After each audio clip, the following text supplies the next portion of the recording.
about the time we faced them. All right. Well, as I remember. Welcome to the Marvel D&T Evolution podcast with myself, Andy Stead.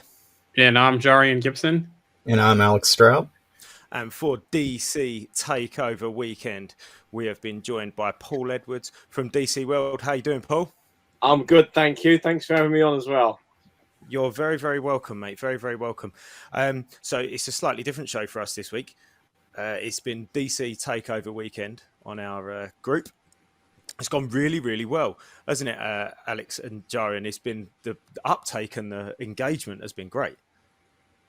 Yeah, definitely a lot of different things other than the Batman that, people have been talking about. I know the Batman's like the most recent thing, but I mean, there's a lot of excitement for a lot of other projects that are coming out of DC soon. So, and I think it just goes to show that, we're obviously predominantly a Marvel group, but actually we've got a lot of fans, Marvel fans that are on our group that are also just fans of lots of other things, lots of other pop culture areas, and obviously comics and superheroes have got that in common with Marvel. But it's been really cool to see people express interest in lots of other stuff. I mean, we don't necessarily say to people don't post about the boys and Invincible and DC and Star Wars and etc. but obviously predominantly being Marvel, and then having the opportunity to just go free reign and just go mad with DC. I know you've enjoyed yourself, Alex, that's for sure. Yeah, I've definitely been a little bit holding back on some of the DC posts in the past. So, being able to kind of just open the floodgates on that has been nice. But, Yeah, definitely. And it's led to this. It's led to getting Paul on the show today to talk about DC. Paul, we met probably nigh on a year ago, I reckon, when you started your stall in Maya High Street selling Funkos with Geek Garage, and then we've sort of. I keep spending money, and you keep taking it. You keep taking it and filling up this cupboard behind me with Funkos, and so it's been, and obviously for you, with DC World, and I know you've been doing that for a while, but actually it's really taken off, hasn't it, over the last kind of 6 months or so? Yeah, especially like I think this summer I think it's 7 or 8, definitely 8 years I think coming up, but like. The first 4 or 5, it was like slow, and then everyone started to find me as stuff happens with influencers, how they call us now over here. But yeah, especially with like Wonder Woman, Snyder Cut, and then Batman's been a big one. It's been like a whole month of stuff going on rather than just a week. So it's great time to be alive, and it's great to finally be like Warner Brothers recognise us and use us for everything. So it's great. It's good going forward because there's a lot of stuff coming. We were saying just the other week when we was chatting about the passion. Yeah, that's been the main thing about you being passionate about what you do and enjoying what you do. Yes, okay, there's a part of this whole package that you kind of deliver is your business, but actually you've got a real passion for it, and I can tell that when I come in the shop. When you first said to me that you got to see the Batman, I could see the excitement in your face, and but I think that's what makes the difference between going from just not just going through the motions with it, but do you know what I mean? Like, and actually getting to the point where you're at now, where you're interviewing Andy Serkis and different people, and going to the premieres and being invited to work on projects by Warner Brothers and things like this. And I think that's testament to your own passion. So well done for that. thank you. No, it's all right, mate. No problem. So we've got a few bits lined up to chat with you today. And as anybody that's in our group will know, Alex is our resident DC guy. I'm not going to use the word expert, just purely for the fact that I don't like using the word expert.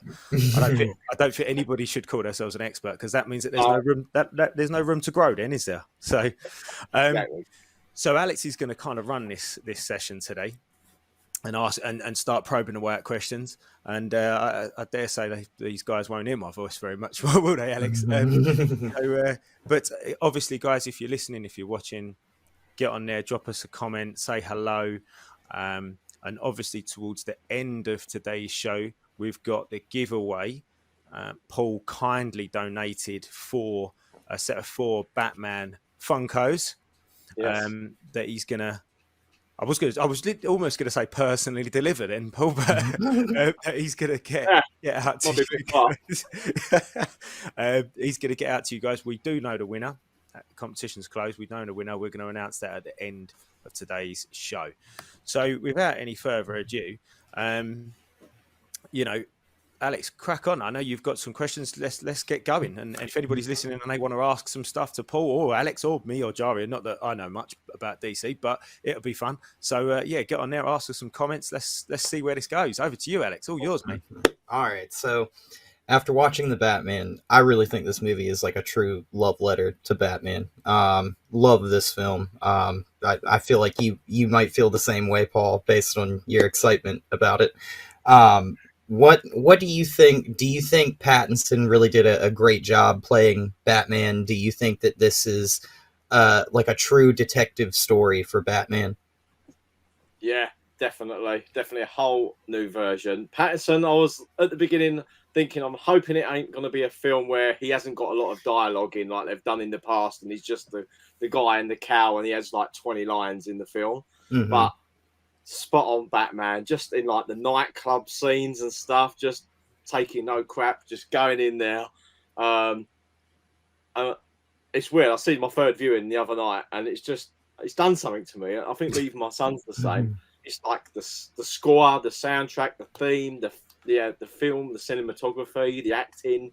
They've got everything. It's like I've said this before. It's like it's all been chemically engineered by scientists. They've put it all together to make like a perfect movie, and it worked.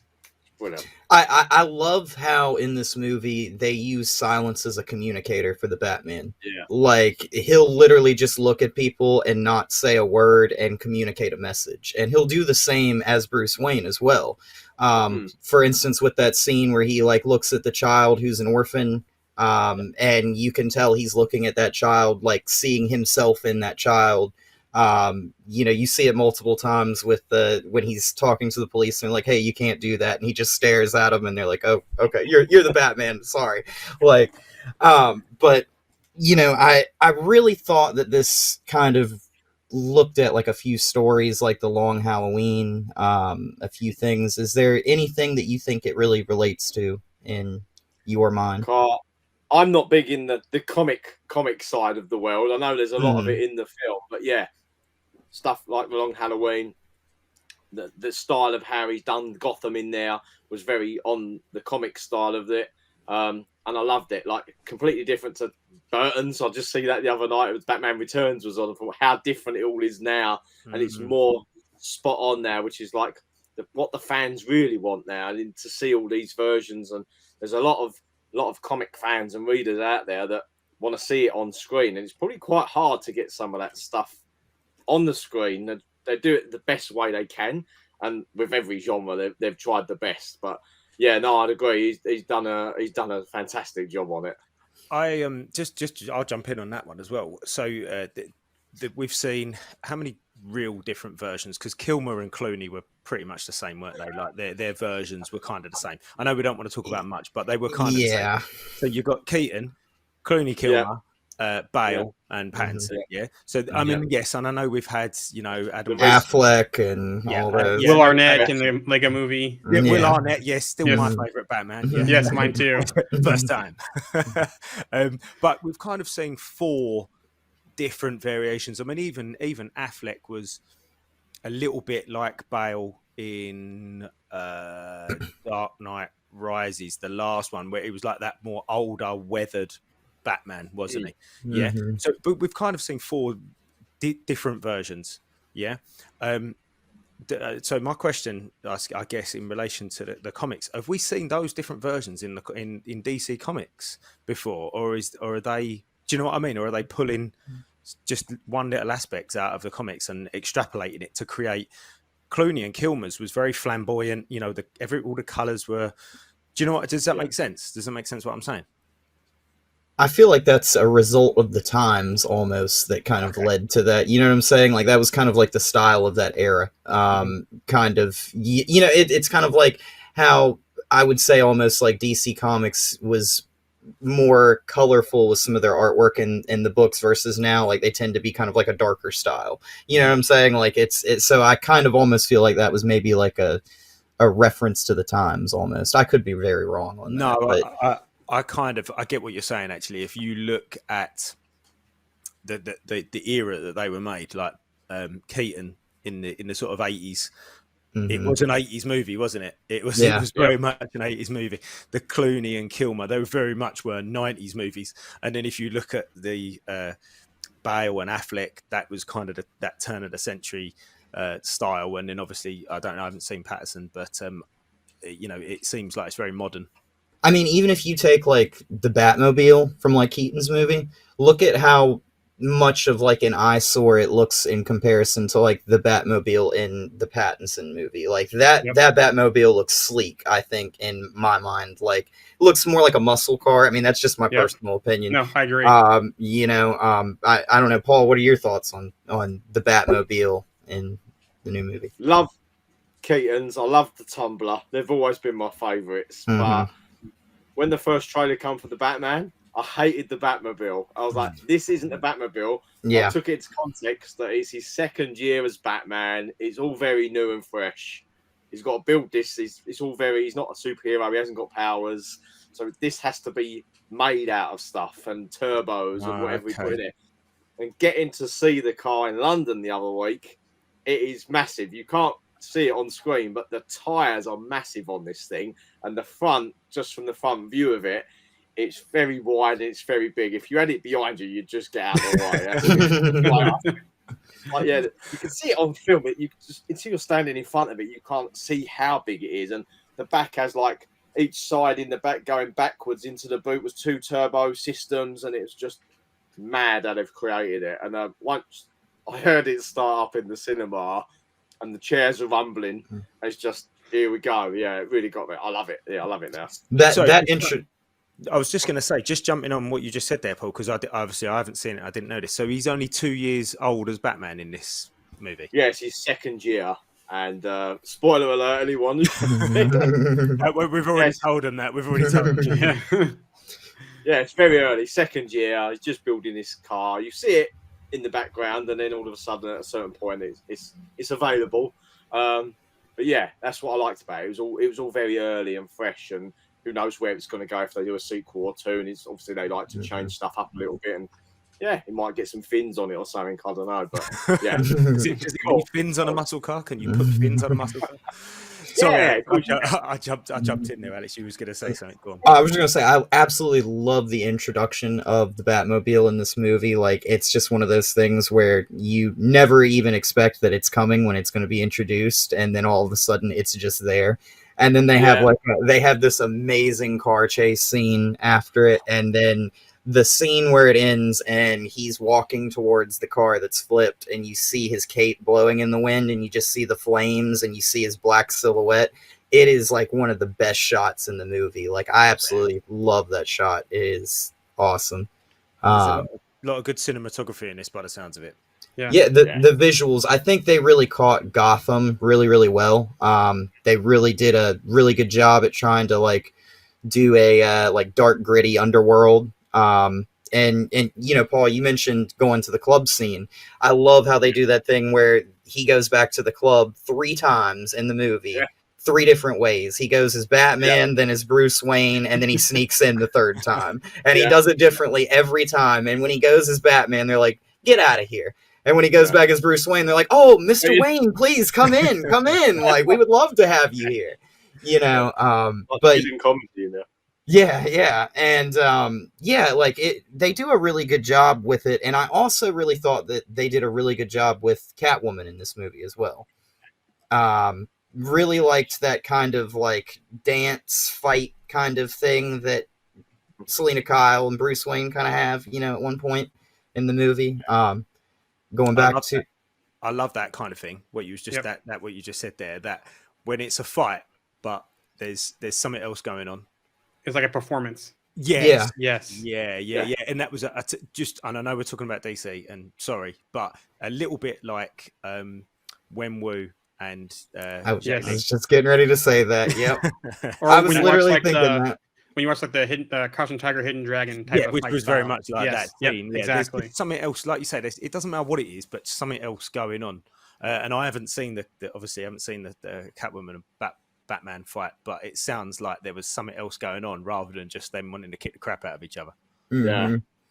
They weren't full on. There was holding back like a married couple play fighting or something, you know? Yeah. And they're just messing around and just not going full on with each other. And there was something going on in there. Almost Now, almost like they're intrigued with one another. Like they want to know more about each other. Like they're not trying to harm. It's a really kind of interesting dynamic they do. What is that in Matrix Revolutions when Seraph says to Neo, he says you can't Reloaded, not Revolutions, the second one, Reloaded. He says you don't truly know somebody until you fought them. When they're fighting on the tables, you know, when they're fighting on the tables, that's in a similar way. Yeah, those fight scenes, there's just it's a more interesting dynamic. Obviously, when it's goody versus baddie, it's very straightforward, isn't it? It's just like, well, you fight him and that's it, and you're just going to fight, that's it. But when there's these other elements, these other components to a fight, they're trying, like you said, they're trying to figure stuff out. It just makes it more interesting, I think. Carry on, sorry. so how was Colin Farrell's portrayal of the Penguin? Because I saw that he's going to get a limited spin-off series on HBO Max from this. So how was that portrayal in the movie? I liked it personally. Yeah. Oh, good. It was you wouldn't even recognize him. There was times in there where it was close up to him. You would think it was Joe Pesci, like out of Home Alone. You could see like his silver tooth from that. And he really looked like him. He could have even played him. The makeup and that they'd done on him and like his gangster accent. This was another thing I loved, how it explored the gangster underworld where he's rising up and coming from, which we're probably going to see more off on his series. Yeah, brilliant. You know, like it's the early Penguin and he's sort of he's not the lead guy, he's in the background, but he wants a bit more of the bigger pie and then the stuff that happens and whatnot. And finally, he's going to start to come out and be this big crime lord of Gotham. And yeah, he was really good as him, actually. I can't wait to see the series. And that scene at the end of the movie where the Penguin, looks out at the city covered in water, you know, him being the Penguin being a water bird. I don't know, like it just kind of seems so fitting for him, you know what I'm saying? Like it's kind of like one of those things, like because his thing is he wants, you know, obviously he wants control of Gotham, he wants power in Gotham, so like the city's going to have to be rebuilt. He's going to have to probably try and slide into more aggressive now that some things have changed and take over some key areas and get some clubs going. And yeah. Is he? Correct me. I say correct me if I'm wrong. I'm just taking a stab in the dark. Is he a bit like the Kingpin? Yeah, you could say that in some ways, I guess. What you've just described, kind of. Yeah, is a little bit Kingpin-esque. You know, I would say crime lord, you know, that sort of thing. Behind the scenes. I would say more Kingpin kind of mixed with Loki. Like he's kind of like going to be the right-hand man and then kind of like stab you in the back, kind of like, you know what I'm saying? Like he's going to kind of like come in and you know, that scene in what is it, Ragnarok, where Loki's like, oh, at some point maybe an accident will befall the Grand Master and then like I'll get and then like and then so a bit sleazy.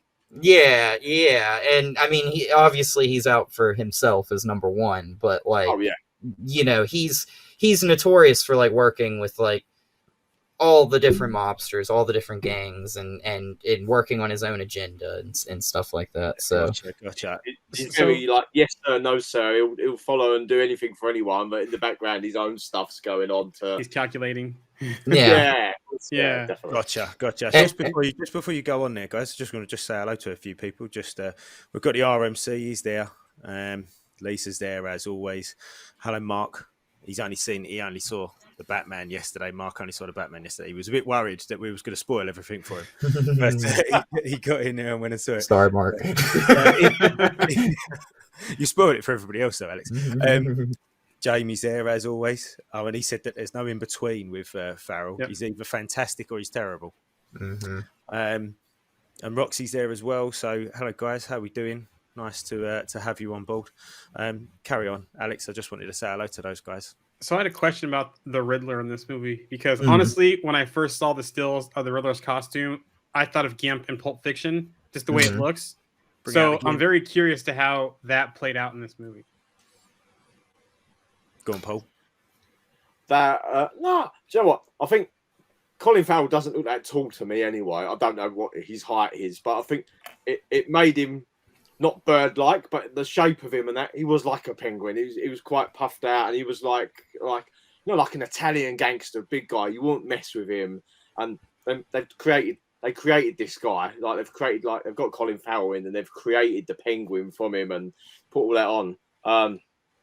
No, I think it worked really well. It made him seem a lot bigger than he is, you know. I reckon he must not have heard you probably there, Joan. It might be the accent. He said about the Riddler, Paul. Oh, But that was good insight though on Yeah. the penguin though. Yeah. Thanks for that anyway. What do you think of the we Riddler won now? that. Then? We won that bit. Riddler. We go with the Riddler. Yeah, Sorry. let's Riddler. Menacing, like proper serial killer stuff. Mm. nothing like- Zodiac. yeah, Ooh, nice. hang on, scaring. As soon as you see him in the first part, when you see him, freaks you out a little bit, and the stuff that happens from then, and it's like, wow, this guy's insane. He's like, yeah, he's just going to end up killing who he wants and leaving all these riddles about, you know. And it's just there. You want a bit of a horror film, but like you think, yeah, this stuff was going on in Gotham. This is like a darker Gotham than we've had before. Like serial killer type vibe. Yeah. And Yeah. the irony is like in this movie, both Batman and the Riddler's like first appearance on screen are them like appearing from the darkness. So it's like kind of similar. And the Riddler kind of makes this comparison that him and Batman are the same. They're kind of similar, you know. And it honestly, I think using the Riddler for this first movie was so perfect because like if you're really wanting like a detective story and you're really wanting this to be about a detective story, there's no better villain than to use like the Riddler, who literally like makes you be a detective to solve the mystery, you know, like, and like, I mean, everything from like him, he's kind of like almost like the year one Riddler, where he's like mad bomber almost, you know, like he's like a serial killer. He's sending Slash explosives terrorist. in the mail, yeah, like, but yeah, like I don't know. What were your thoughts on that, Paul? Like, did you think that was perfect for this movie?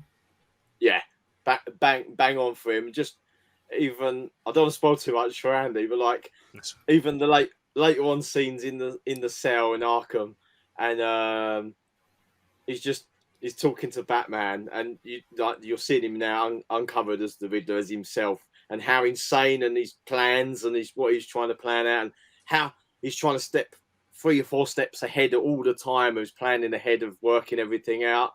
Paul Dano played him brilliantly. Such a cool character. How he could just switch from being like this serial killer guy to this nut job in the asylum, and it's just like you sort of not felt for him, but like, when it sort of didn't start to go his way, he was like, oh, okay. Felt sorry for a serial killer. Yeah. But I tell you what, though, that's the mark of a great character that can make you do that. That can make you do that. If this person is as insane as that, and is a serial killer type character, and then eventually you can end up, like you say, maybe not feeling sorry for him, but feeling something. You know, that's a great character.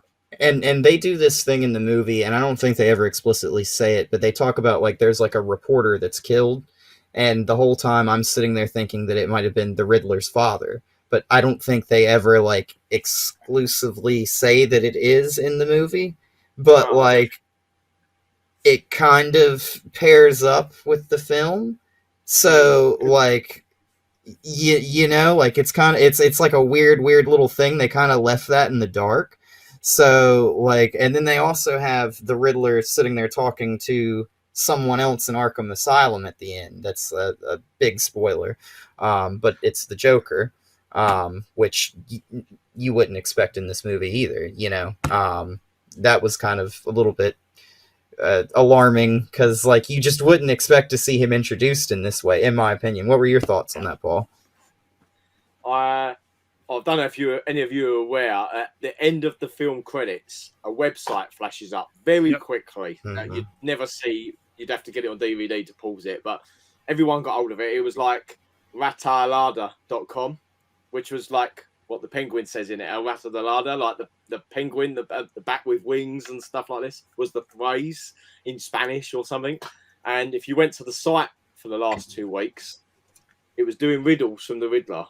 And this week on Friday, it ended at 100%, and it opened up a folder and it downloaded to your computer 50 pictures from like the Riddler's plans that he had all over his walls in his apartment and stuff.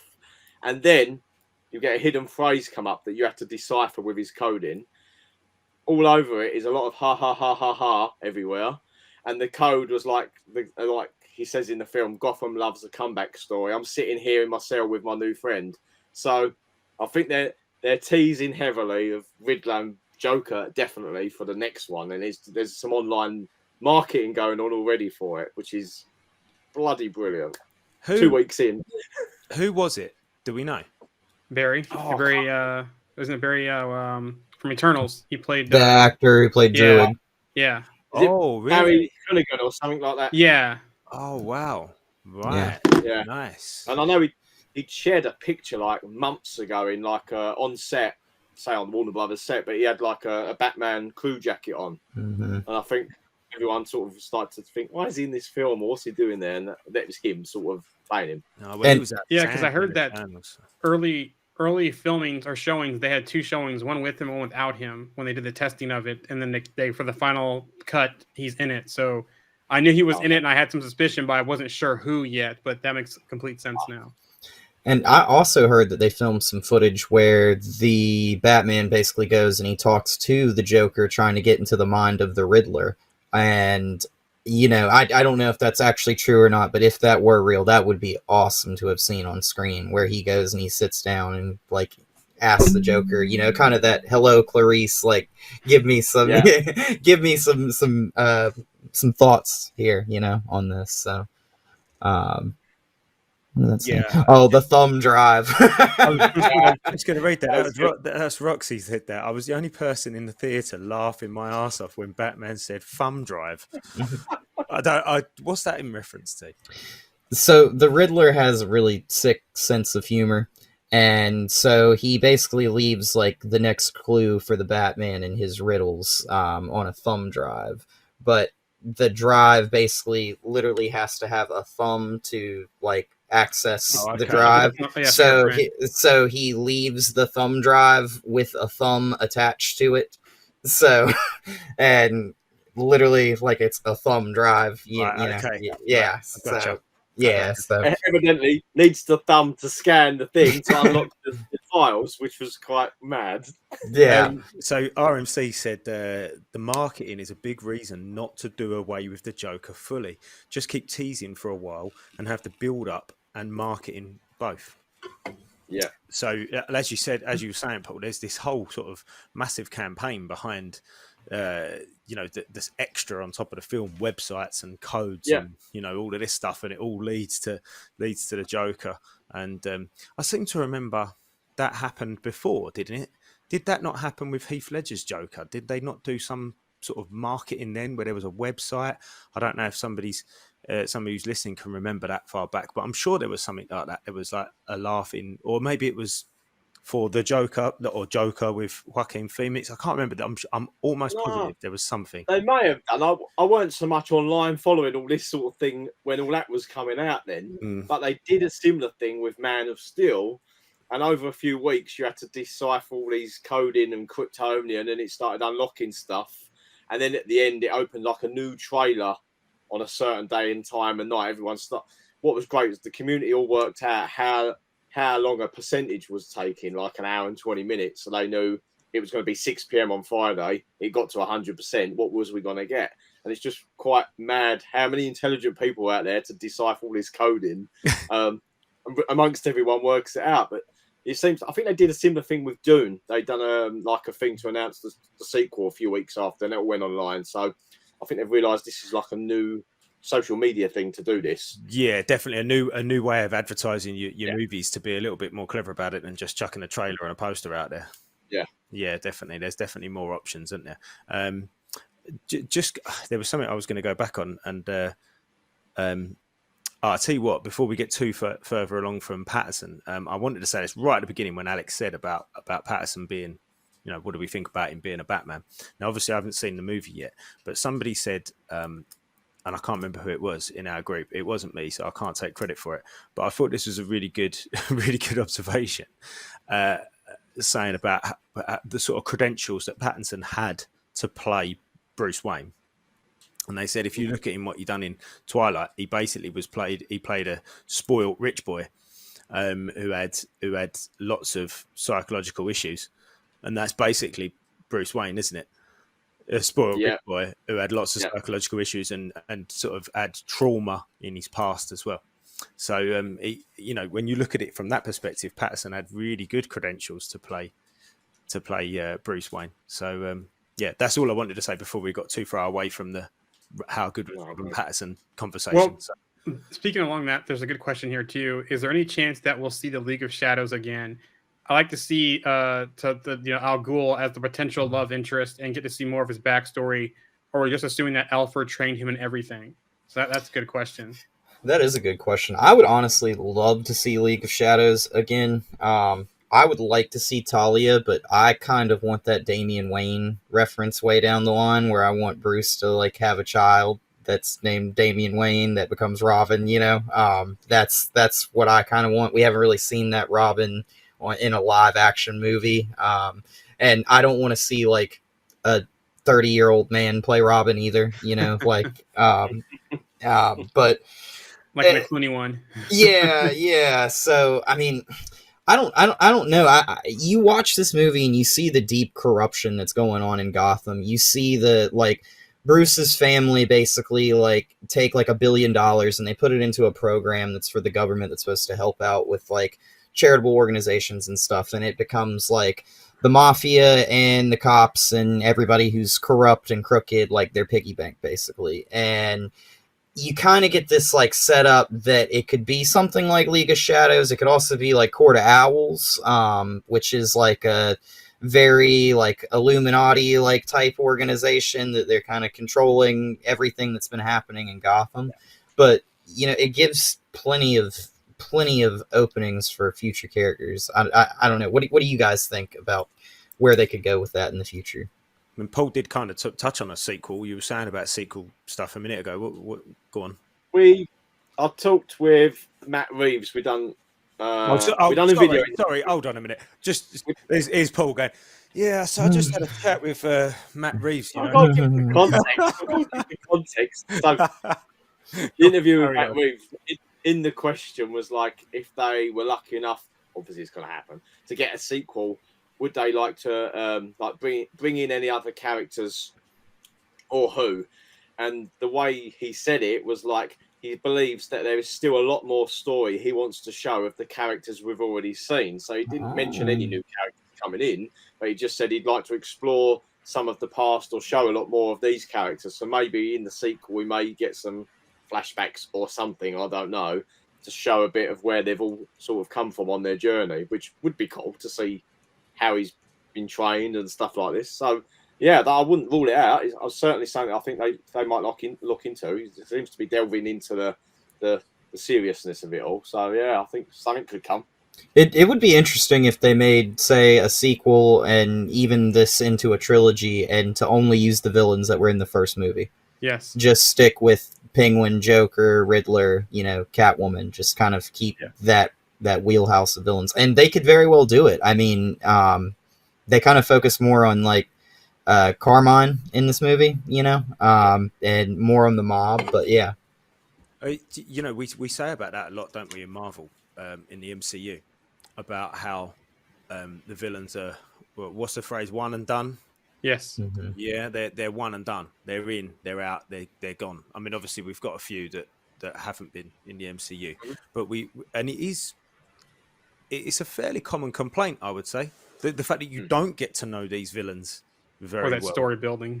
Yeah, that's it. So actually, maybe having a whole trilogy that is just around a set of characters, whether they be heroes or villains, without necessarily having to bring new people in all the time. Yeah. Oh, it's a new movie. Let's have a new villain because it's a new movie.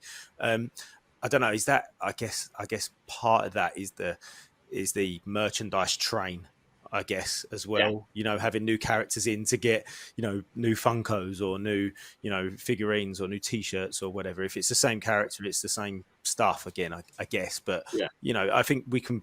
I especially think with DC, it's not the same market as Marvel feels. I don't think. Although having said that, Paul, I know you're selling merchandise coming out of your ear rolls at the moment for the Batman, but you know, I think that's a good point though. Yeah, I think everything that comes out must make a lot of money from licensing all sorts of products, clothing, toys, figures, and everything. So they've got a Suicide Squad. The Eternals was another one. They bring out a range of 10 or 12 characters, you know, and that's a lot of stuff just for something like that. And yeah, I don't know where they're going to go. I think they'll introduce film. It's sort of like going back to like The Dark Knight Rises. Catwoman's in it. She's in a bit, and then she's gone. You didn't know nothing about her before and after. It's all a bit jumbled together. We should have seen a bit more of how she become her and stuff like that, not just turned up, you know. So it'd be good if they are going to explore a bit of the past or what they've been up to. You know, she's gone off. Maybe she'll come back in the second one, and you'll see a bit of what she's been off doing, or whatever's going on. But yeah, no, I think it sounds like the plan is to show a bit more of all of these. So speaking of kind of, go ahead, Alex. Oh no, go ahead. I was gonna change thought. If you had a thought on this before I change thought. Oh no, I was just going to say that, you know, one of the things that I really thought that was really different about this movie is the portrayal of Bruce Wayne. I felt like Bruce Wayne is more of like himself, how he's seen to the public is more of like a recluse, a passive aggressive, like, you know, like he might disagree, but he doesn't really like, he's not like in people's faces. He's not flashy. He's kind of like almost like a Howard Hughes type, almost is kind of like how they kind of see him in this movie. And interesting. It's like different than like the Christian Bale, like jumping into the fountain at the restaurant, you know, like it's complete 180 on that. So Bruce, he's 2 years into being Batman. I mean, obviously he's a lifetime into being Bruce Wayne, but he's does his attitude change in the source material?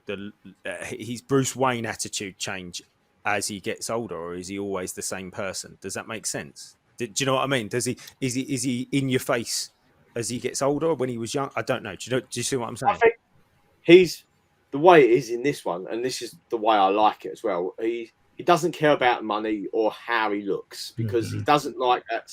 Not like that side of it, but he's become addicted to going out at night, and it's become like his drug. He's enjoying it, and he says it in the narration. He's become nocturnal after doing 2 years of nights, and he loves that side. He is Batman, and it's like in the day he's superhero to himself. He's being Bruce Wayne, but he don't care about the money and don't care what he's got. The house is run down. It's not like a very modern Wayne Manor like we used to seeing. The way he speaks to Alfred as well a little bit to remind him he's not his like father or anything like that. But he's more Batman than he is Bruce Wayne. If that makes sense. Yeah, I completely agree with that. I can't remember what issue it is, but there's a comic of something, and he's basically like someone's like talking to Bruce in his head, and Bruce basically knows that it's not himself, and when they're like, how did you know, he's like, because I never refer to myself as Bruce Wayne, I always refer to myself as Batman. and it's because like that's the secret identity for him is Bruce Wayne. It's like that is the fake like outfit that he puts on. Like that's the mask. The thing about him and in this movie too is, and I really feel like they did a really good job of conveying it with the imagery, is you have a Batman who's trying to figure out how to use fear, how to use those tactics to like scare the city into being, I guess, like good, to keep people from wanting to commit crimes and stuff. And by the end of this movie, he's almost like, hey, maybe I shouldn't be in the darkness. Maybe I should be in the light a little bit. Yeah. So he's like carrying people out and putting them on stretchers to be like carried away by helicopters and stuff like that. And I don't know, Paul, what are your thoughts on that? Nah, you just hit that bit right on the head there, because how it was sort of ending, there was someone behind me in the audience like, all right, can't end like this. This don't make sense. And I nearly turned around and said something to him like, what's not making sense? He's like, he's in the light now. He was helping people, like even from the flare, you know, they all start following him to trust him because everyone's feared him. The signal was a warning, not just a symbol, you know. And it was like, this is a big turnaround. They're starting to trust him now, and people are like, they can see he's here to help them. And then dawn starts happening. It's getting light out, which is quite cool to see Batman in the daylight rather than always in the night time, you know. Spot on there. That was really interesting what you just said there. I've never even thought about that, about the bat signal being a warning rather than a signal to the Batman. It's a warning to the. Is that am I missing something here? Does everybody already know that? Am I now only just finding that out, like this very second? I mean, like, I think it's kind of seen as both ways, but I mean, like, let's be honest, like, whenever you look up in the sky and you see the bat signal, the first thing you think is, uh-oh, Batman's on the way. Like, so, I've like, never thought of it like that.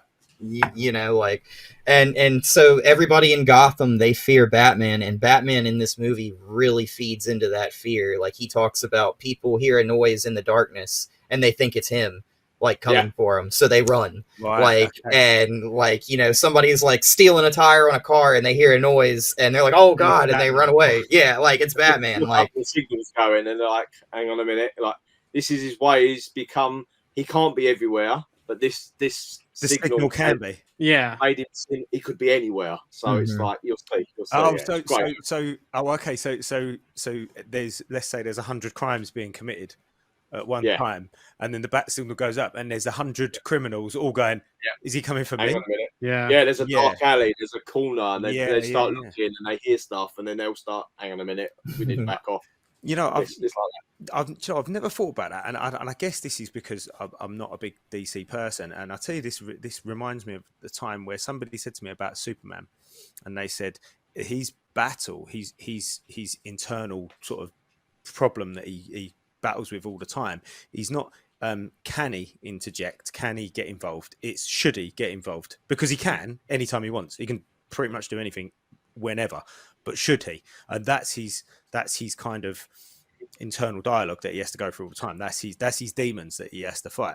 And it was a bit of a mind boggling moment for me as well. So was that. I'm now going, oh wow, I'm looking at this whole bat signal in a completely different light now. Every time I've seen it on screen or in a page or whatever, I'm like, okay. It's a very powerful opening. When you see the first 10 minutes of the film and the narration and what's happening and the music, it's bloody brilliant. Bloody brilliant. I'll leave it there. and I'll throw in one more thing. He actually uses so much different like tech in this movie. He uses so many different ways to take down criminals and all kinds of different things, like things you never even expect coming. And you almost, like, when you watch this, for those who've played them, I almost felt like I was watching like an Arkham Asylum, Arkham City like game, from seeing like some of the fighting and the suit and everything in action in this movie. So and I like the way Matt used some of the cameras on stuff, like not only the cars, and he done all this like the 70s and 60s like camera mounted on the car looking at the driver and the back.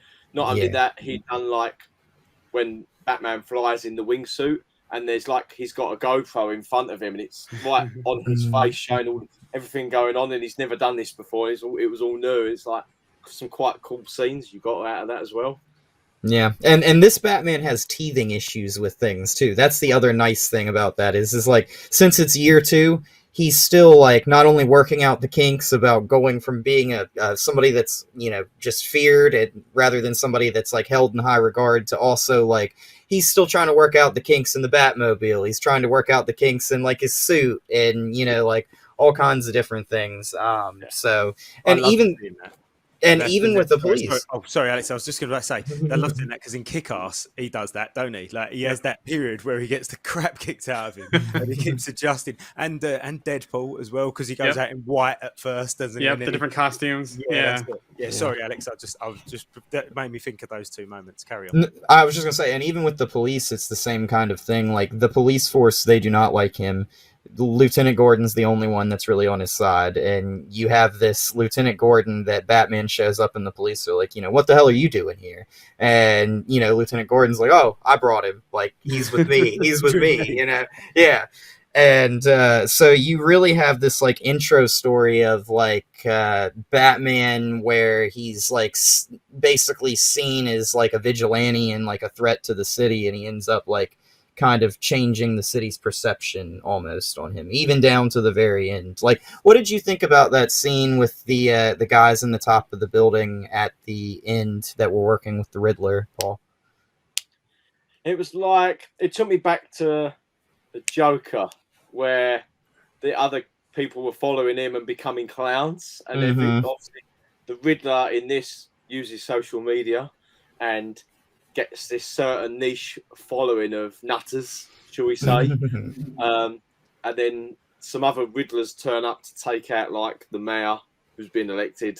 And they're just like, it was quite powerful. He didn't just take them out in a few seconds either, did it? It took a while because they was quite on their game. These people who were following him were like proper hardcore weirdos that are like believing the calls of him and what's going on, and and some great scenes there. That just goes to show how easy it is to manipulate people over social media, especially if you've got a way. And what is the Riddler's background as a person? Is he psychologist? So he's been like a CSI, like crime scene kind of like person. This, I don't think they actually said what he was. I think he was just like an orphan. But he's an intelligent bloke, though, isn't he? I think they actually said he was like some kind of accountant, some kind of like criminal like accountant, like financial, looking at your records. Kind of like the account movie with Ben Affleck in a way. Yeah. In this movie, I think that's what they said. But okay, so he's clearly, like we said, he's clearly an intelligent person. And then if you understand how to manipulate people, and then you get on social media, we know how easy it is to manipulate anything on social media. So that's where he's got those anarchists as RMC has said, anarchists. Yeah, exactly. Yeah, cool. One thing I want to touch on go ahead. Oh, I was just gonna say, it's that idea like the Joker, where it's like a sickness. It's like the Riddler's like a virus. His ideology is where it like spreads to others. It's kind of similar there. But anyway, my bad. Go ahead. Yeah. So one thing I want to touch on real quick before we get to the giveaway winner was, where do you see this kind of fitting in the DC extended universe? Because does this kind of stay on its own separate tangent? Does Flashpoint cross any of this over?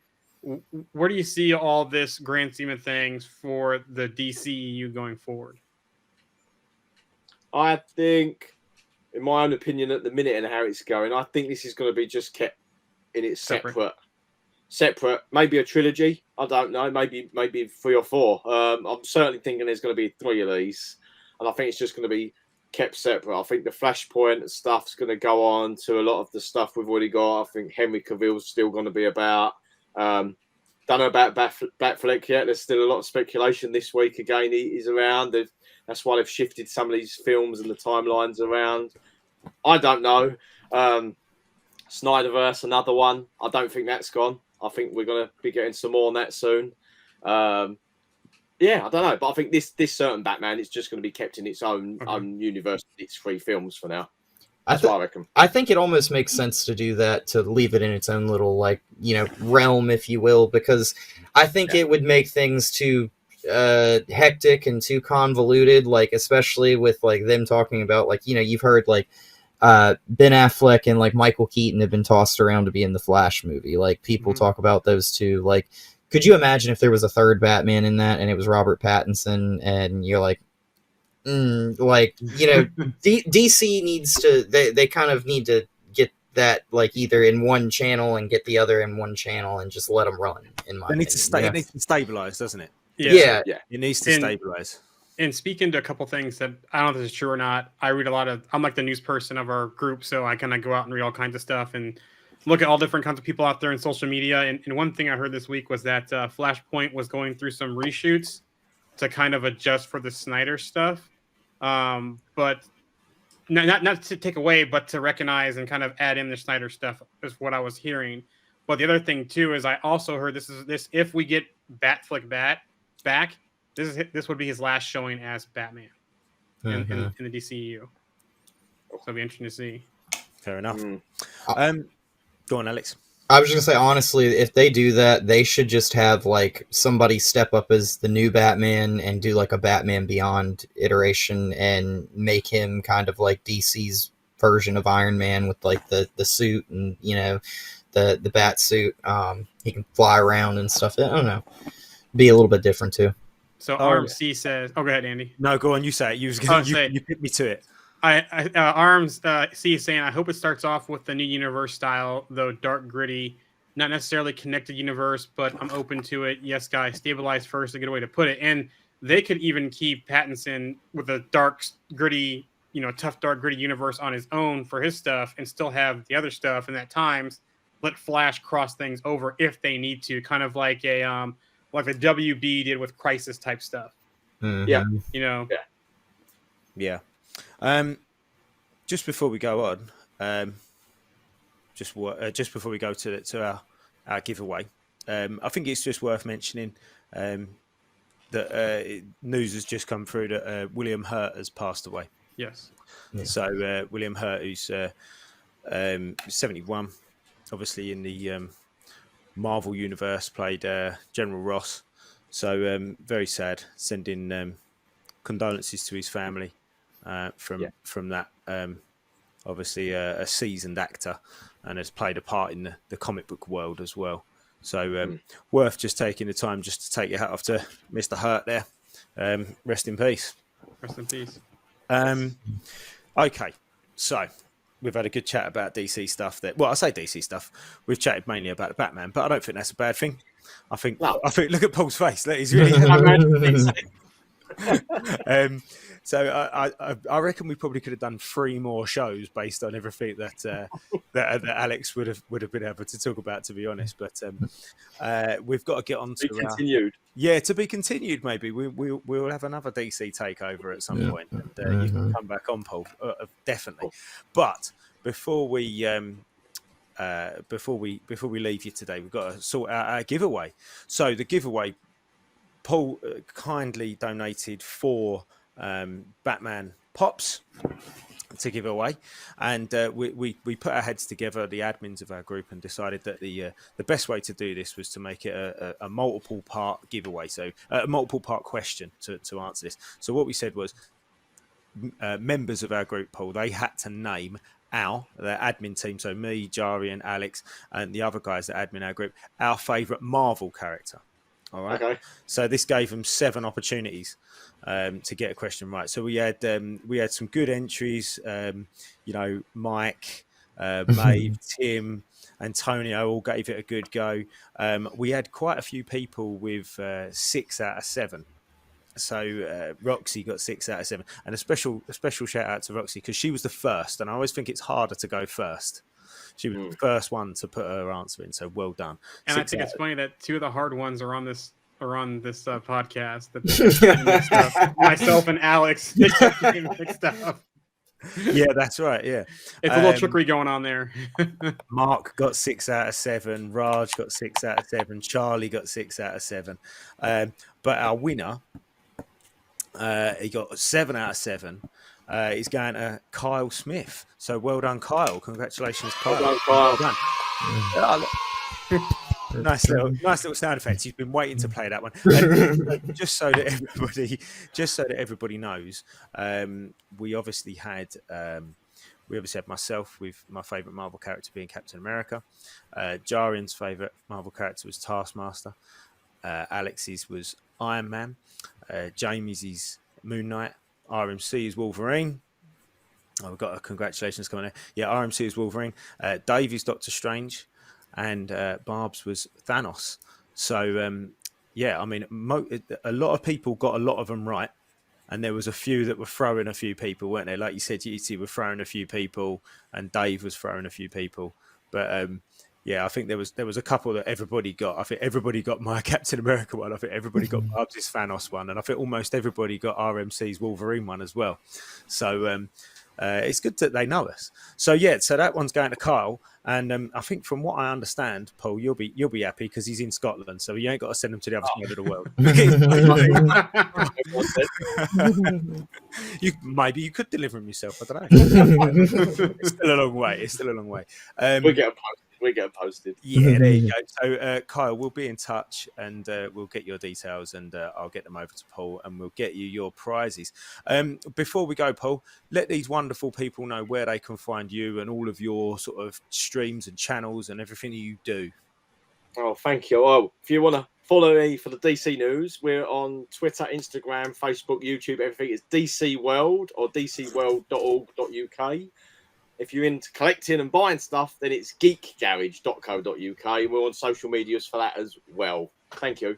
You're welcome, mate. You're welcome. So yeah, guys, get on now.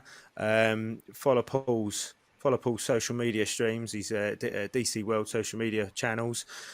Keep up with all your DC news. And as we said at the top of the show, we're not just talking. And you know, I love what we do, but Paul's taking it that next step. He's getting interviews with, you know, Andy Serkis, Matt Reeves. He's going to premiere. Look at his face. He's getting Been doing it for years, Andy. Yeah, I know, and you totally deserve it, mate. Totally deserve it. Oh, but yeah, he's getting interviews with these guys. You know, going to these premieres, getting these sort of exclusives. So it's well worth following Paul and what he does. And as he said, he's got his collectibles bit. If anybody's ever in my neck of the woods, you can pop into his shop. But if not, he's all online at Geek Garage. So, Jarian, where can these people catch this if they missed it today? Yeah, the usual places: Marvel D&T Evolution or Marvel DT Evolution on Twitch, on YouTube, on our Facebook group, our Facebook page, and our Twitter account as well. And as always, the replays are available on our Instagram also. Excellent. Alex, did you enjoy that? I did. You know, I love DC, so I can talk about it now. If we do one of these for the Flash movie, we'll have to have like a 3-hour stream. You'll have to listen to me talk about the Flash for hours and hours and hours. Character. Yeah, we'll do it in phases. A trilogy, a Flash trilogy. When is it out, Alex? I think next year. Yeah, I was gonna say I think it was originally in November, and they pushed it to next year. Because Black Adam got pushed, and then Flashpoint and the other movie got pushed to Aquaman. All that got pushed to next year. So right, okay. I was going to say we'll have Paul back on next time for when we talk about another DC movie, and we'll get his thoughts and his insight from that. Guys, thank you for listening. Thank you to Mark and Roxy and RMC and Jamie and Lisa and all the normal guys that are already listening. Thanks for your input, as always. Well done to Kyle. Well done to all those runners-up, people for getting into our competition. It's been an absolute pleasure. I didn't glitch out this week either. That setting will stay in. We'll stay in there. No, we won't put that back on again. I've been glitching out. So, and also as well, remembering that we had a special broadcast yesterday, which will be able to catch, which was all of our Marvel and MCU news. From the last sort of couple of weeks, and I think I do remember listening to hearing Jarian saying that keep your eyes on the group because we might be doing some sort of spin-off shows from this main show, focusing on different things, maybe focusing on collectibles, maybe focusing on comics, maybe focusing on fan casts, etc., etc. So yeah, keep your ears peeled, guys. It's been an absolute pleasure. Thank you, Paul. Thank you, Paul. Jarian. Thank you, Alex. Thank you, Leo. Take care. See you next time. Take care. Why don't you tell them about the time we faced